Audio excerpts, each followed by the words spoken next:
नमस्कार, सुप्रभात। आज का हमारा वीडियो महत्वपूर्ण पर्यावरण आंदोलन। So let's begin the video. Bharat में पिछले 200 वर्षों से अपनाई गई असंतुलित विकास प्रक्रिया का ही यह परिणाम है कि आज थल, जल एवं आकाश तीनों प्रदूषित हैं। अगर आप देखेंगे, जल देखें, थल देखें या आकाश देखें, हर जगह प्रदूषण की भरमार हो गई। विकास प्रक्रिया के अनेक दुष्प्रभावों ने आम आदमी को पिछले कुछ समय से एकजुट होने तथा विकास को पर्यावरण के अनुकूल बनाने के लिए अनेक आंदोलन चलाने को प्रेरित किया है, जिसमें मुख्य आंदोलन अधोलिखित हैं। यथा बिश्नोई आंदोलन, बिश्नोई मूवमेंट। इसे 15वीं शताब्दी में संत जम्बोजी द्वारा राजस्थान में शुरू किया गया था। संत जम्बोजी से प्रभावित राजस्थान के हिजड़ी गांव की अमृता देवी बिश्नोई ने अपनी तीन बेटियों सहित वृक्षों को काटने से रोकने के लिए अपने प्राणों की बलि दे दी।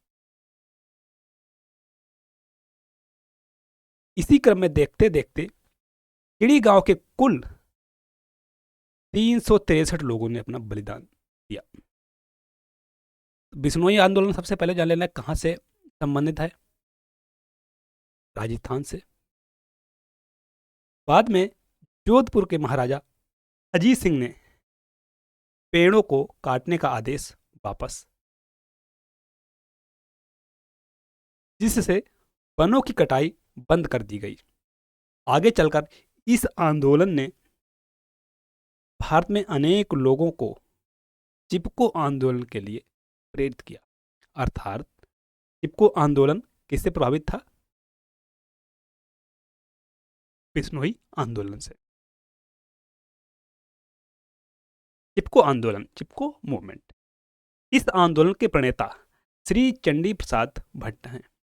आंदोलन की शुरुआत की अगर बात करें, यह 1973 में तत्कालीन उत्तर प्रदेश और वर्तमान उत्तराखंड के चमोली जिला के गोपेश्वर नामक स्थान से हुई।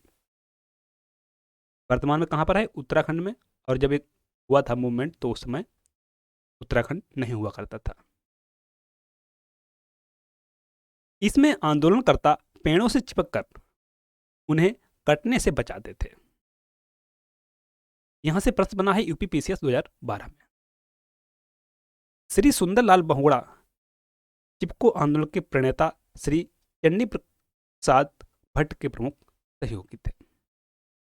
तो दोनों जो नाम हैं यह किससे संबंधित हैं? चिपको आंदोलन से। सुंदरलाल बहुगुणा तथा चंडी प्रसाद भट्ट, इन्होंने इस आंदोलन में महत्वपूर्ण भूमिका अदा किया।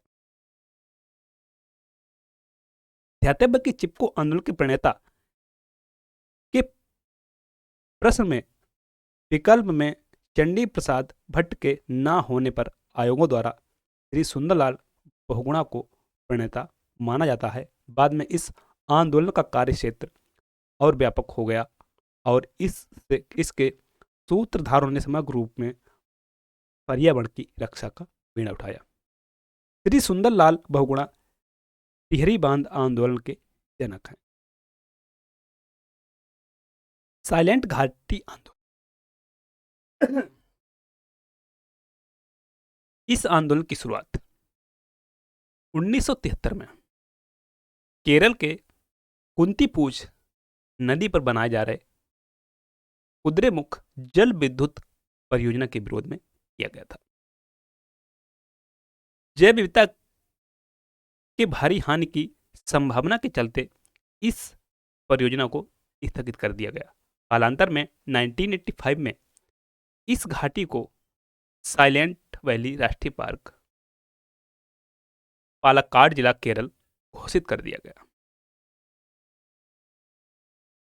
जंगल बचाओ आंदोलन, safe forest movement. Agreed game political populism की संज्ञा से अभिहित जंगल बचाओ आंदोलन 1980 में वर्तमान झारखंड अर्थात तब के बिहार एवं उड़ीसा में प्रारंभ किया गया था। जब इस क्षेत्र में सरकार ने प्राकृतिक साल के वृक्ष को काटकर उसके स्थान पर कीमती सागौन वृक्षों के रोपण की योजना बनाई तो सिंह भूमि क्षेत्र के आदिवासी आंदोलित हो उठे और जंगल बचाओ आंदोलन के रूप में अपना आक्रोश व्यक्त किया। नवधान्य आंदोलन। इस आंदोलन को 1982 में वंदना शिवा द्वारा शुरू किया गया था। नवधान्य ने वसुधैव कुटुंबकम अर्थात धरती के गणतंत्र पर आधारित आंदोलन का उद्देश्य जैविक खेती के लिए व्यक्तियों को प्रशिक्षित करना, बीज स्वराज, अन्न स्वराज, भू स्वराज और ज्ञान स्वराज के माध्यम से भारत की जैव विविधता और उसकी विरासत की रक्षा करना है। नेक्स्ट है अपिक्को आंदोलन। अपिक्को आंदोलन भी अर्थ, संदर्भ और अभिप्राय में चिपको आंदोलन के ही समान है। अंतर केवल इतना है कि चिपको आंदोलन उत्तर भारत में और अपिक्को आंदोलन दक्षिण भारत में केंद्रित था। तो दोनों में अंतर क्या है मूल रूप से कि एक उत्तर भारत में, एक दक्षिण भारत में। पर्यावरण संबंधी जागरूकता का यह आंदोलन अगस्त 1983 में कर्नाटक के उत्तर कन्नड़ क्षेत्र में शुरू हुआ था। इसके प्रणेता श्री पांडुरंग हेगड़े। यहां से प्रश्न बन सकता है कि इस आंदोलन का प्रणेता कौन है। मैच करने के लिए भी आप प्रश्न बन सकता है। चिपको की शैली यदि पेड़ों से चिपककर उन्हें बचाना है तो अपिक्को की शैली पेड़ों का आलिंगन है।